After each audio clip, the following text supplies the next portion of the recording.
శత్రువుని క్షమించడానికి గుర్తేది? గుర్తుందా? వాక్యం. ఇక నేను ఎన్నడూ క్షమించనంటావు.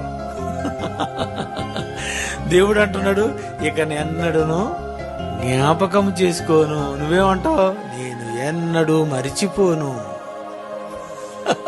జీవితంలో మర్చిపోను. చి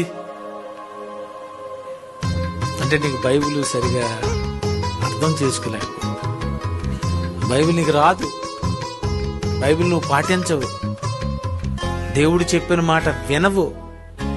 ఇదే కదండి.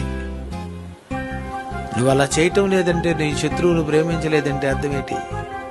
ఇవాళ ప్రసన్నబాబు గారు ప్రార్థనలో ముగింపులో ఒక మంచి మాట మాట్లాడారు తెలుసా?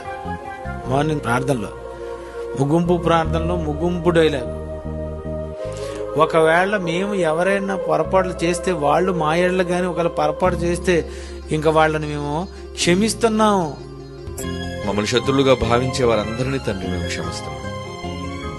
మేము మీ దృష్టిలో మీ పిల్లలుగా ఉండాలని కోరుకుంటున్నాం కనుక వారందరినీ తండ్రి నీ సముఖంలో క్షమిస్తాం.